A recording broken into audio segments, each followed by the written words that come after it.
Suatu kali Nabi bertanya kepada sahabat, saudara-saudara sekalian, dalam dirimu ada segumpal darah. Apabila segumpal darah itu baik, maka baiklah seluruh anggota tubuhmu. Tapi apabila segumpal darah itu rusak, maka rusaklah seluruh anggota tubuhmu. Sahabat bertanya, kalau begitu apa gerangan segumpal darah itu ya Rasulullah? Nabi menjelaskan, dialah qalb, hati. Ini berarti bahwa pengendali utama dan pertama baik tidaknya sifat dan akhlak kita tergantung dari hatinya. Kalau hatinya baik, hatinya sehat, tutur katanya enak, perbuatannya menyenangkan orang, kelakuannya tidak mengganggu orang lain. Kalau hatinya sehat. Kalau hatinya sakit, tutur katanya tidak enak didengar, kelakuannya merugikan orang, perilakunya menjengkelkan orang. Kalau hatinya sudah sakit. Pertanyaan, hati yang ada di sini, ibu-ibu, sedulur-sedulur, bapak ibu sekalian, sehat atau sakit hatinya? Cepat benar mengaku. Ngaku. Sebelum kita ngaku sehat atau sakit, periksa dulu mana penyakit-penyakit hati itu. Harus tahu dulu mana penyakit-penyakit hati. Setelah kita tahu, yuk cross check, nyambungkan, connectingkan. Oh, ini saya nih, sakit hati saya. Ini tidak, sehat hati saya. Nah sekarang perlu kita tahu apa saja jenis-jenis penyakit hati itu. Inilah yang kita bahas pada taklim kita kali ini. Penyakit-penyakit hati, dengan harapan pulang majelis hatinya sehat. Amin. Penting ini Pak. Kenapa? Di akhirat tidak ada orang masuk neraka gara-gara penyakit kusta. Kenapa masuk neraka? Kusta Tuhan. Enggak. Kenapa masuk neraka? Ngontrak-ngontrak Tuhan, enggak punya rumah. Enggak. Kenapa masuk neraka? Sombong. Kenapa masuk neraka? Takabur. Kenapa masuk neraka? Ujub. Penyakit hati. Ini penting. Coba, kalau Bapak bawa mobil dari Jakarta ke Bogor, yang nyetir tangan, yang berpikir sepanjang jalan otak, gas rem kaki. Tapi begitu ada tikungan, apa tertulis? Hati-hati. Iya toh? Tidak tertulis otak-otak. Padahal otak yang berpikir. Iya, begitu pentingnya hati. Coba, di lapangan terbang, bandara, ada pengumuman. Apa yang diumumkan? Perhatian, perhatian. Padahal yang berpikir otak, yang menulis tangan. Pengumuman, perhatian, perhatian. Tidak ada pengumuman, perotakan, perotakan. Berarti memang ini hati adalah raja. Karenanya, sehatkan hati kalian. Mari kita lihat. Dalam kitab Iyah Ulumuddin, itu banyak sekali jenis-jenis penyakit hati. Mari kita lihat satu-satu. Mudah-mudahan cukup waktu. Yang pertama, yang paling banyak ini, al-mutakhawilu bis sholah, menganggap enteng sholat. Mana yang disebut menganggap enteng sholat? Mereka yang sudah tahu sholat 5 waktu wajib, tapi mereka tidak mau melaksanakan. Inilah puncak kehancuran hati manusia. Karena ada orang begitu. Bersinat, takut betul. Ngambil sandalnya orang, takut sekali. Tidak puasa, takut dosa. Ramadan 30 hari puasa, tapi tidak sholat. Kan ada yang begitu. Takut dia ngambil nasinya orang. Takut dia ganggu istrinya orang. Tapi begitu tiba waktu sholat, dia merasa tidak berdosa. Kan ada perasaan begitu. Lewat sholatnya 5 waktu, sehari dia tidak sholat, merasa tidak punya dosa. Inilah puncak hancurnya hati kalian. Ada yang begitu kan?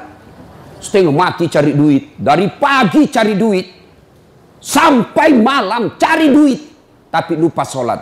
Inilah yang selalu saya istilahkan, kerja, cari duit. Begitu dia lapar, beli nasi bungkus. Sayangnya setelah ada nasi bungkusnya, nasinya dia buang, bungkusnya dia makan. Ini orang Bugis bilang beleng-beleng. Tahu beleng-beleng? Dongo. Tahu dongo? Beleng-beleng. Tahu beleng-beleng? Dongo. Tahu dongo? Reku Guring bilang dungu. Itu larang dungu. Asli sedugu-dugunya. Masa beli nasi bungkus, nasinya dia buang, nasi bungkusnya dia makan? Inilah orang yang setengah mati cari nafkah. Berpolitik siang malam.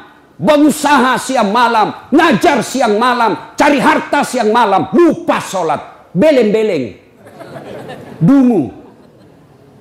Apa sebab orang biasa tidak sholat? Mohon maaf. Punten, punten. Ibu-ibu paling banyak tidak sholat kalau ada pesta pengantin. Gara-gara apa? Make up. Mukanya dikira tembok. Kuning, coklat, abu-abu, biru. Oh, beleng-beleng. Itu biasa saya kasihan lihat itu ibu kalau ada pengantin. Mukanya betul-betul kayak tembok. Serba palsu. Bibirnya merah palsu. Alisnya tebal palsu. Bulu matanya panjang palsu. Pantatnya gabus. Semua palsu. Malah ada lagi lebih gila lagi, saya lihat dia kasih lebih alisnya. Saya bilang kenapa dikasih lebih? Dia bilang seperti artis Korea. Ada artis Korea baru di Bogor tinggal. Coba sudahlah. Apa dilarang berdandan? Ya silahkan. Selama ibu berdandan supaya suami bangga di samping ibu, itu ibadah. Tapi kalau ibu dandan gara-gara dandan tidak sholat, beleng-beleng. Coba. Nah sekarang gimana solusinya Ustaz? Nah, ibu wuduk dulu. Sudah wuduk, dandan. Sudah dandan, tahan kentut. Biar sudah wuduk, kentut batal. Nggak habis kok Ustaz, sedikit aja keluar. Biar sedikit, batal. Coba. Dua. Yang menyebabkan ibu-ibu banyak nggak sholat kalau ada pengantin. Apa? Jilbab. Saya ini sudah keliling-keliling ceramah sampai ke Malaysia, Timur Tengah, Brunei, Filipina Selatan. Ini hanya di Indonesia yang ibu-ibunya susah jilbabnya. Jilbab sakaratil maut. Masya Allah. Itu ada talinya tuh 2 meter. Dia ikat dulu. Dia ikat di lehernya. 2 meter dikasih kembang. 17 pentulnya. Ada kayak batang pohon di belakang. Sudah. Tidak bisa lah dia goyang lehernya. Sudah diikat. Coba. Ayo. Pakai lagi. Jilbabnya sempit. Celana roknya sempit. Suaminya bilang, cepat-cepat. Buru-buru kita ketinggalan. Tunggu sedikit Pak. Ini namanya belen-belen. Tiba waktu sholat. Hayya 'alas shalah. Suaminya bilang, bu, baru aja kau pulang umroh. Itu baru 2 bulan yang lalu kau pulang umroh. Ini sudah mau asar kau belum sholat duhur. Sana pi sholat. Apa kata istrinya? Sadar kau Pak. Saya sadar, saya suruh kau sholat. Kau ndak lihat ini jilbabku? 2 jam makainya ini. Beleng-beleng. Sudah ya? Bu, yang paling banyak perempuan ndak sholat kalau ada pesta. Ini kalau laki-laki kapan banyak ndak sholat? Ada Piala Champion. Subuh ndak sholat subuh. Gara-gara sepak bola. Begitu nonton dari jam 2, seri adu penalti. Bersamaan azan subuh. Pilih mana Pak? Bapak pilih mana? Pergi sholat, ketinggalan gol. Nonton, ketinggalan sholat. Akhirnya apa? Diambil sajadahnya, sholat depan televisi. Ini lebih belen-belen. Ayo. Demi Allah. Apa alasan orang biasa tidak sholat? Ustaz, saya kaya Ustaz. Dia kaya aja dia tidak sholat. Ada yang kalah kayanya Nabi Sulaiman? Ada yang kaya Nabi Sulaiman? Nabi Sulaiman itu pekarangan rumahnya emas. Ada di sini pekarangan rumahnya emas. Paling kalau orang Bugis, kalau paling kaya giginya dikasih emas. Coba. Dia cakep Ustadz. Ada yang kalah Nabi Yusuf? Ayo. Tuh cakepnya Nabi Yusuf. Bayangkan. Bayangkan cakepnya itu manusia. Ibu-ibu disuruh ngiris-ngiris bawang. Suruh lewat Nabi Yusuf. Seperti Pragawati.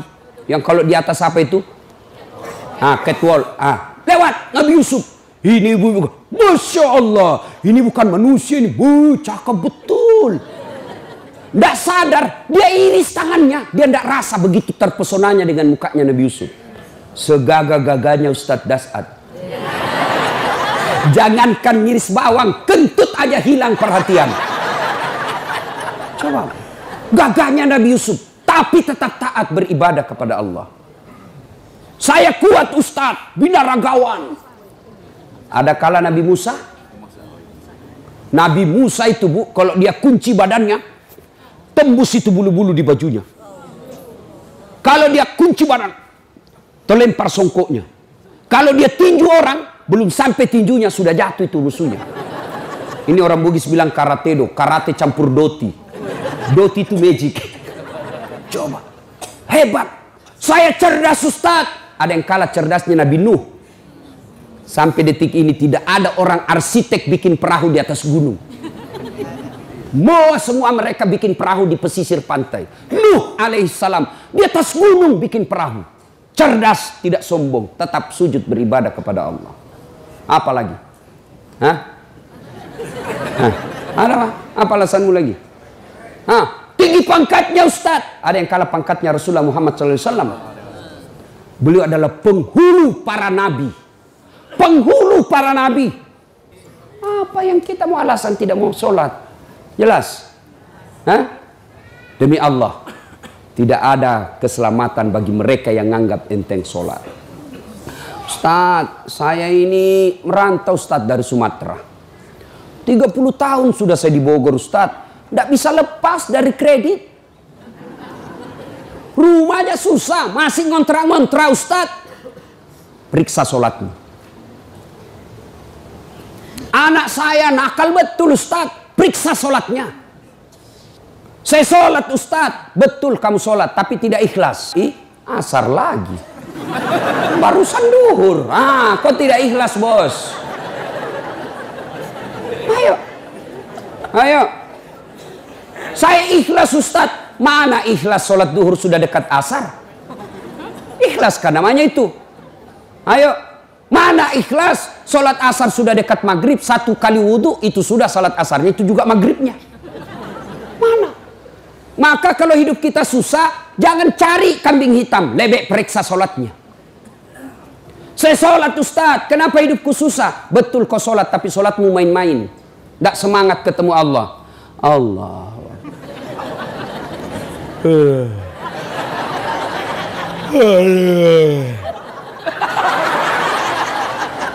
Siratal. Ada yang sholat seperti itu. Ada. Sholat kayak ditiup angin. Allahu Akbar.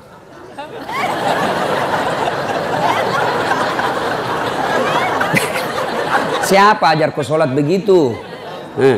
Ada juga sholat yang terlalu semangat. Allahu Akbar.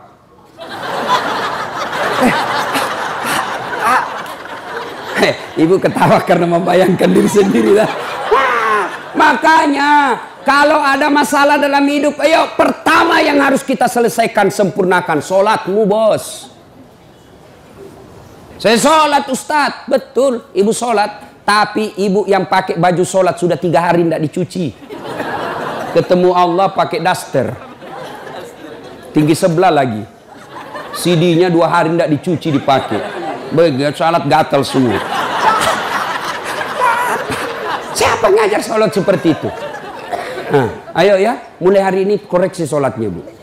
Ibu saya di kampung itu 14 anaknya bu. Tidak ada sekolah. Bahasa Indonesia tidak lancar. Tapi yang membuat saya kagum, kalau mau sholat dia ganti bajunya. Saya aja belum mampu seperti itu. Itu di ruang tiurnya dia gantung kudung dengan bajunya, dengan ada yang pembungkus kepalanya. Setiap beliau mau sholat pasti dia ganti baju. Masya Allah. Selalu ini yang membuat ibu saya doanya makbul. 14 anaknya. Ibu cuma 1 anaknya tidak bisa ganti baju kalau mau sholat. Yang ketawa, saya serius ini bu. Masya Allah. Bapak-bapak, adik-adik, kalau ada yang sampai sekarang belum dapat kerja yang baik, koreksi sholatmu. Ayo, apa susahnya sholat bos? Apa susahnya sholat? Lebih susah puasa. 30 hari kita lapar. Lebih susah haji, ngantri. Umrah aja ku kejar-kejar, sholatmu tidak bagus. Ayo. Mau zakat sedekah berat, ada duit modal. Sholat yang penting ada maumu. Haji sekali setahun. Umrah penuh modal. Sholat 24 jam Allah menunggumu. Subuh Allah nunggu. Tengah hari capek Allah tunggu duhur. Sore mau curhat Allah tunggu asar. Maghrib selesai kegiatan Allah tunggu di maghrib kita. Mau tidur silahkan curhat sebelum isya. Tengah malam bangun tidak bisa tidur. Yuk kau sholat tahajud. Cuma kita tidak sadari kekuatan sholat. Sholat. Kecil buat Allah kasih kalian rumah. Kecil buat Allah kasih kalian jadi anggota DPR. Kecil itu asam urat. Kecil itu kolesterol. Perbaiki sholat. Cuma kita kalau sakit langsung ke dokter. Memangnya dokter yang sembuhkan kamu? Ke Allah dulu. Allah, dokter. Saya sampai detik ini belum pernah ketemu dokter yang hebat. Kenapa? Begitu saya ke dokter, saya juga yang kasih tahu penyakitku. Assalamualaikum Ustaz. Waalaikumsalam dok. Kenapa Ustaz? Ini mencret-mencret saya dok. Kenapa bisa? Dalam hatiku ya urusanmu. Karena kau dokter. Masa saya yang kau tanya? Allah. Tanpa bapak beritahukan, ibu beritahukan. Allah sudah tahu penyakitnya ibu. Yang dokter hebat itu baru muncul. Pasti mencret Ustaz. Ah itu hebat itu. Tapi yang tidak. Iya. Maka bapak ibu sekalian perbaiki sholat.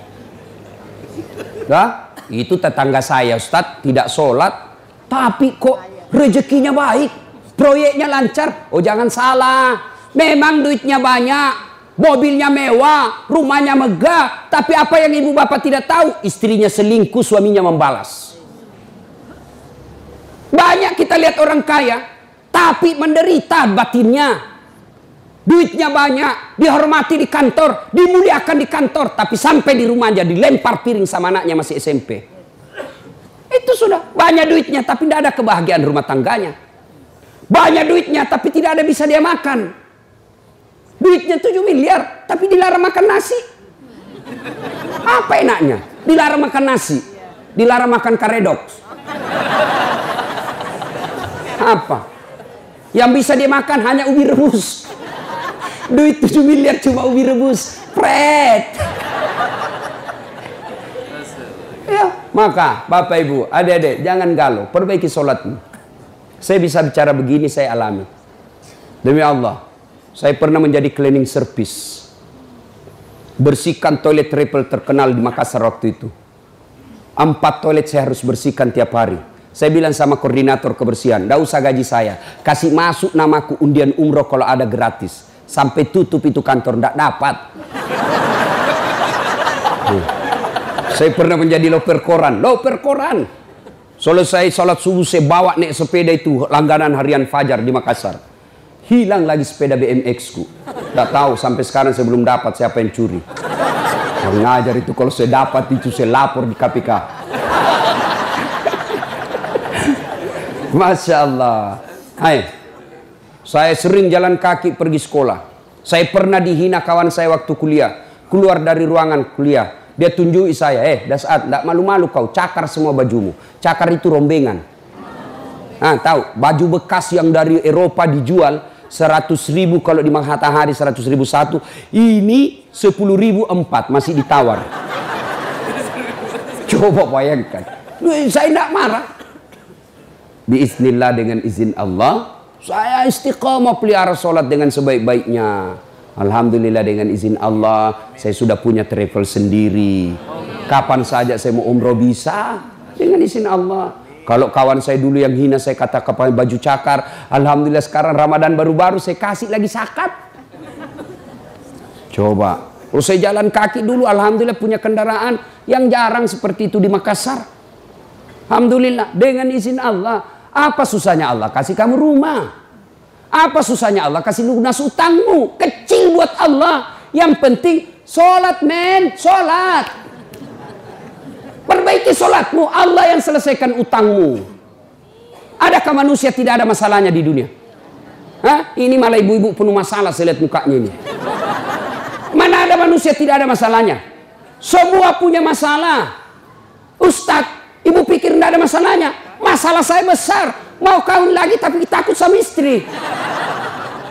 Semua Semua punya masalah. Alhamdulillah Allah tidak berkata, Das'at kalau ada masalahmu kau jadi anggota DPR dulu. Ada masalahmu kau jadi gubernur dulu. Ada masalahmu kau jadi profesor dulu. Tidak. Allah cuma minta, Das'at ada masalahmu ista'inu bis-sabri was-salah. Sabar, perbaiki solatmu. Saya yang selesaikan masalahmu. Itu janji Allah, bukan janji caleg.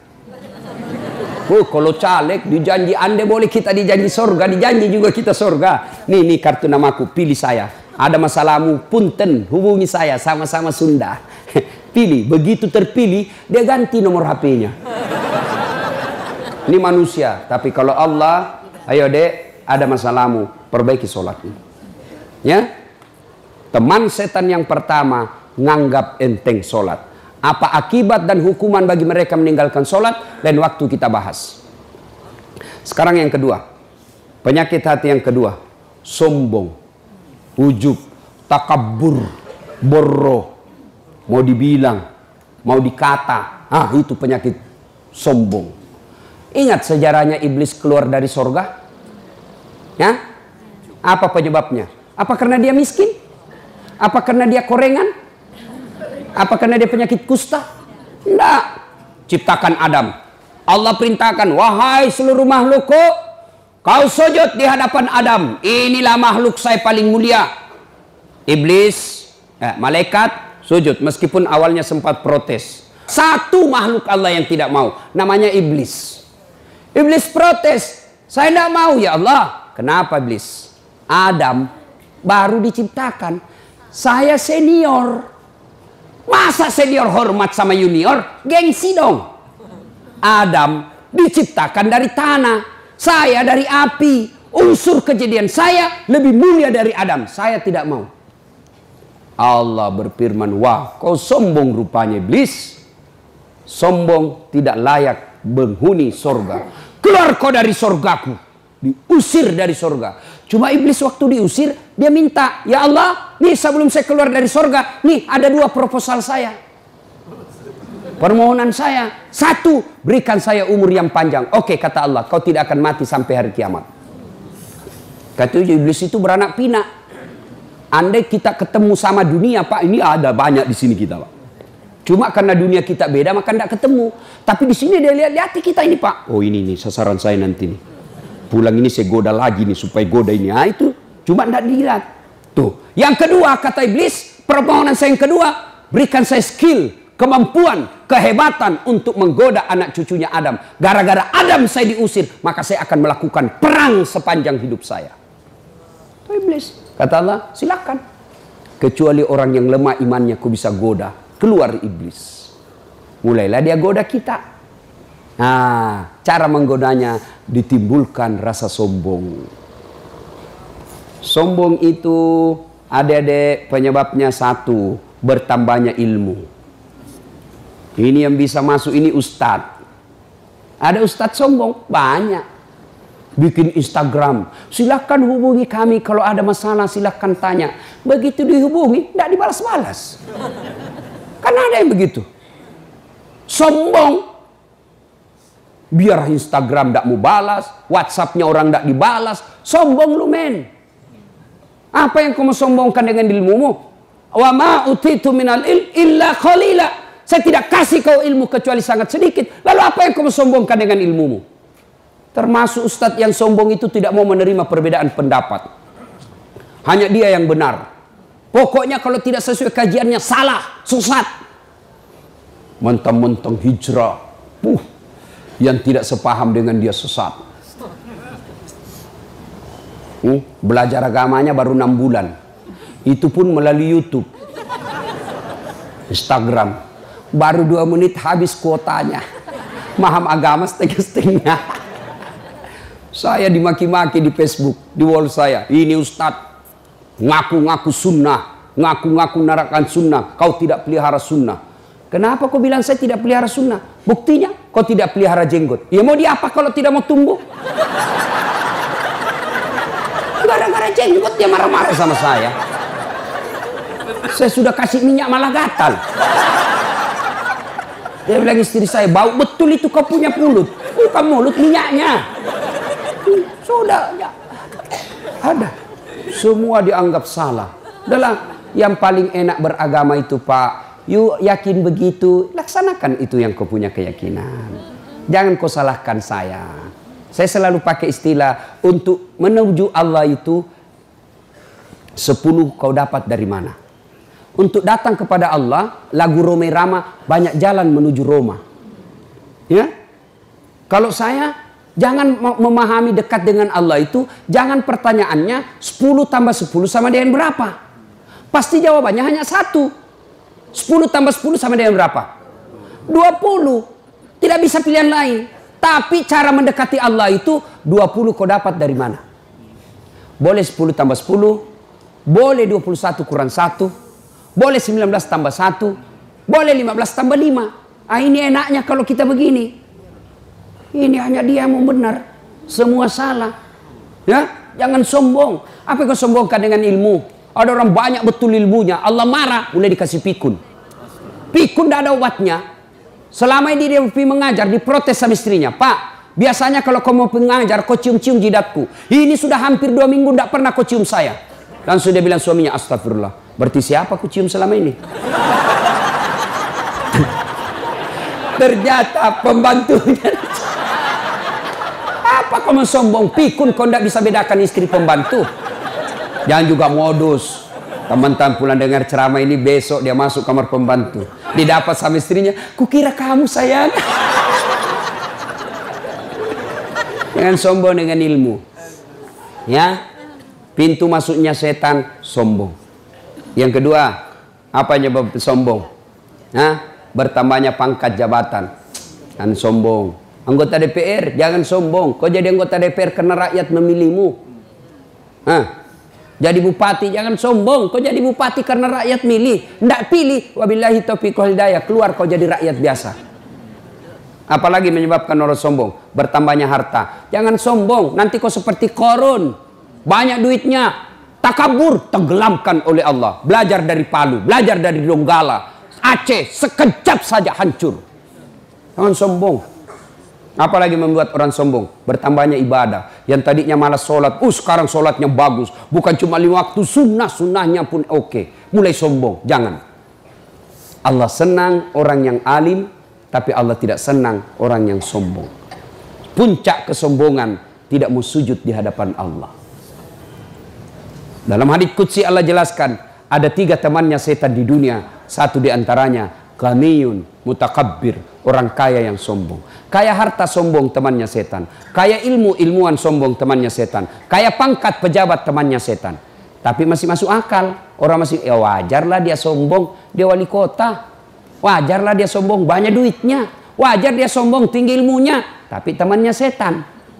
Masih wajar. Tapi ini sudah miskin, pengangguran, jelek mukanya, bau keteknya, sombong lagi. Bukan kau temannya setan, kau sudah jadi setan cilaka.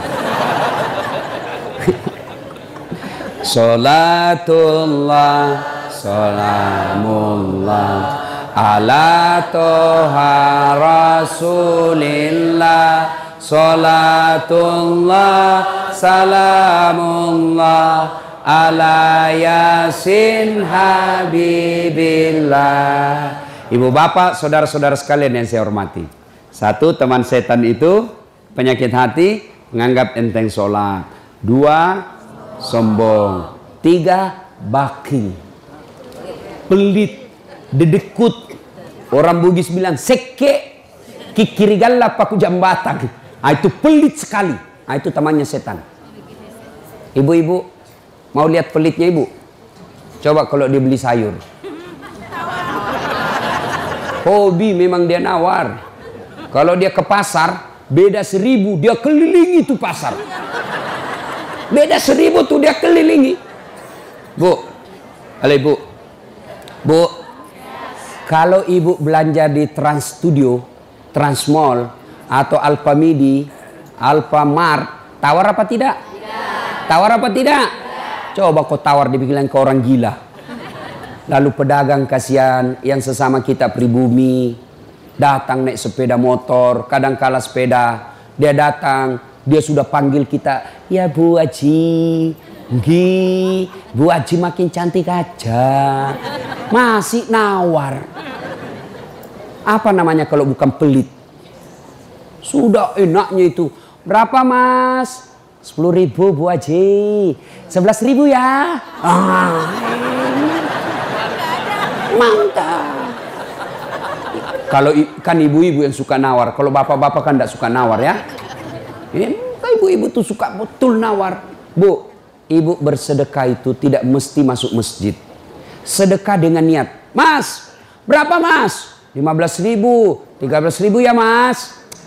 15.000. Oke, saya bayar 15.000. Tapi dalam hati ibu, sebenarnya saya beli 13.000. 2.000-nya saya sedekahkan untuk Mas. Boleh. Jangan terlalu pelit. Ibu mau enggak suaminya diambil orang? Mau? Silahkan pelit. Orang pelit itu tidak ada yang suka. Bahkan orang pelit sekalipun tidak suka sama orang pelit. Benar Pak. Begitu jeleknya itu sifat pelit, tidak ada yang suka. Coba saya tanya, bapak-bapak senang tetangga dermawan atau pelit? Ibu-ibu senang suami yang pelit atau dermawan? Senang mantu yang pelit atau dermawan? Teman-teman yang pelit atau dermawan? Dermawan, tidak ada orang suka orang pelit. Bahkan orang pelit pun tidak suka sama semuanya pelit. Jangan kau ke rumahnya, pelit dia itu. Padahal dia juga pelit. Begitu jeleknya itu sifat pelit. Demi Allah, tidak ada orang bangkrut gara-gara sedekah. Adakah pernah Bapak dengar? Mas, tuh yang di sudut rumah di komplek, tuh kaya betul dulu Ustadz. Cuma karena dia rajin sedekah, bangkrut. Ada? Tidak pernah. Biasa kita ini sangka buruk kepada Allah. Tidak mau bersedekah karena sangka buruk. Nanti saya makan apa? Nanti saya makan apa? Jangan cemas rezeki. Jangankan diambil orang. Tertukar saja tidak. Cica aja dijamin rezekinya. Tahu Cica? Tahu? Cica makan apa Ibu? Masuk akal enggak? Enggak masuk akal. Gimana caranya? Satu di dinding, satu terbang. Di mana ketemu? Enggak ada terminalnya. Kalau pesawat terbang, kita jalan, ada ketemunya di mana? Di bandara. Ini Cica satu terbang, satu di dinding. Di mana ketemunya? Tapi lagu kita waktu kecil kan, Cica di dinding, diam merayap, datang seekor nyamuk. Nyamuk yang datang. Nyamuk yang datang. Allah jamin rezekinya. Lagu tidak bilang Cica lompat ke nyamuk. Setengah mati Cica, kasihan. Iya kan? Itu Cica, tidak sarjana, tidak punya kursus, tidak ada kaki, tidak ada otaknya, tidak cerdas, bisa hidup. Apalagi ibu, jangan pelit. Sedekah, Allah sudah jamin rezekimu. Bu, ada suaminya mulai selingkuh? Ada? Tidak usah curhat sama tetangga, apalagi curhat di Facebook. Tak kusangka kau begitu. Pret, beleng-beleng. Rahasia keluargamu kau ungkap di Facebook. Begitu mulai, Bu, ciri-ciri laki-laki yang sudah mulai lain-lainnya. Kalau yang selama ini tidak pernah pakai sisir keluar, tiba-tiba rapi. Tidak pernah pakai parfum, tiba-tiba beli parfum malaikat subuh. Nah, yang tadinya keluar rumah tidak pernah pakai setrikaan, langsung rapi. Yang paling mencurigakan kalau dia terima SMS dalam kamar mandi. 70% wajib dicurigai. Kalau sudah begitu ibu tidak usah curhat sama tetangga. Lebih curhat kepada Allah. Bangun ibu sholat hajat. Lakukan sampai 8 rakaat. Setiap 2 rakaat di sujud terakhirmu kau berdoa kepada Allah. Ya Allah, engkau yang membolak-balikkan rasa cinta dalam hati suamiku. Tidak mungkin aku bisa mengendalikan cintanya. Ya Allah, tidak mungkin aku jaga dia 24 jam. Engkau yang maha menjaga ya Allah. Ya Allah, pelihara suamiku dari godaan perempuan lain. Ini ada duit saya 500.000. Saya tolak bala besok ke panti asuhan. Mudah-mudahan 500.000 suamiku terhindar dari wanita jahat. Bismillah. Coba amalkan itu, Bu. Coba amalkan. Yang jadi masalah kalau suaminya juga sudah tahu rumusnya. Dia bangun juga sholat tahajud. Dia bangun pula sholat hajat.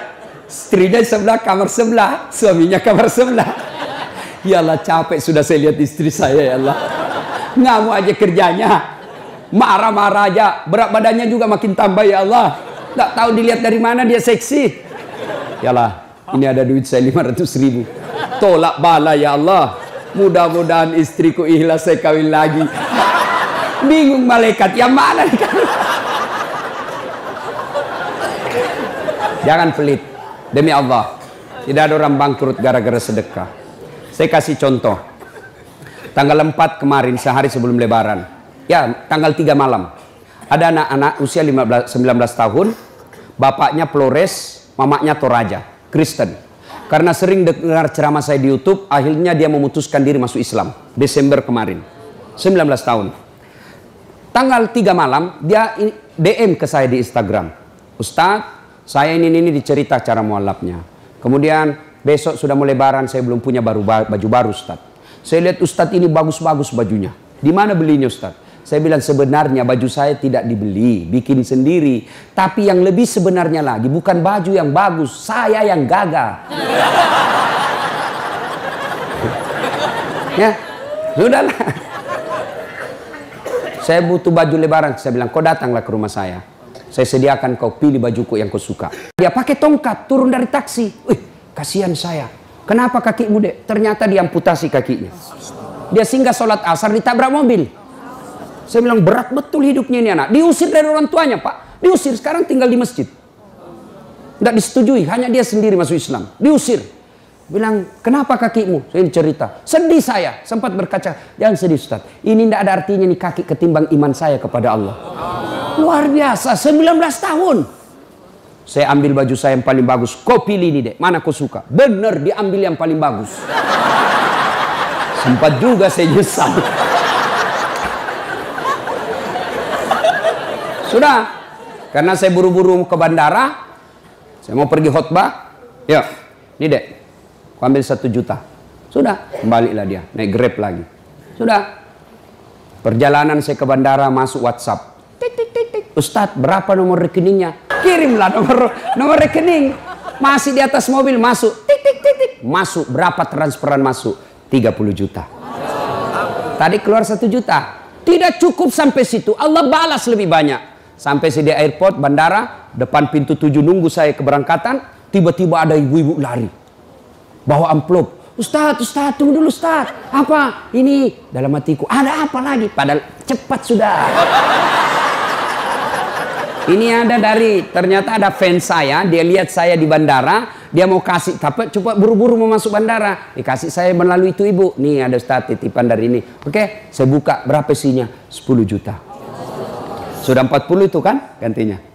Berapa Allah ganti? 75. 1 juta Allah ganti 75 juta. Kenapa ibu miskin? Karena ibu malas bersedekah. Selalu berkeyakinan saya miskin. Maka Allah ana inda sanni abdibi. Saya tergantung sangkanya hambaku. Kalau kau sangka tidak mampu, maka kau kasih tidak mampu. Sedekah ibu. Allah tidak lihat 1 jutanya. Allah tidak lihat 100 ribunya. Yang Allah mau nilai, kamu sedekah enggak 1 hari ini. Jangan pernah lewatkan maghrib tanpa sedekah di hari itu. Coba amalkan. Coba. Kenapa kita tidak bisa umroh? Karena selalu yakin saya tidak mampu. Maka Allah ya sudah kau yakin tidak mampu. Sedekah. Pulang ini kau sedekah sama tetanggamu. Cari orang miskin. Cari janda-janda tua. Tidak usah janda muda. Banyak yang bisa selamatkan. Jelas? Salatullah salamullah ala toha rasulillah. Salatullah salamullah ala yasin habibillah. Nah, sudah banyak sebenarnya penyakit hati, tapi waktu yang terbatas. Saya cuma bilang waktu yang terbatas. Saya ada acara di Bandung ibu jam 10. Saya ini orang kampung. Saya tidak tahu Bogor ke Bandung jauh. Saya pikirnya 1 jam. Inilah kalau kita pakai pulsa lokal. Saya orang kampung, tidak tahu saya. Oh ternyata jauh. Nah saya harus segera selesaikan. Insya Allah kalau panitia ngundang saya lagi ke sini, saya datang lagi. Insya Allah ya. Nah, ini penyakit hati. Sekarang gimana cara mengobatinya? Ala bizikrillahi tatma'innul qulub. Ketahuilah dengan berzikir mengingat kepadaku, maka hatimu akan jadi tenang. Jadi kalau kita punya penyakit hati, maka datang di majelis zikir Al-Ihya ini. Ini salah satu caranya. Memang ibu tidak dapat voucher, memang ibu tidak dapat undian, tapi apa yang ibu dapat? Ilmu, tapi ilmu tidaklah terlalu menolong ketika ilmu itu tidak diamalkan.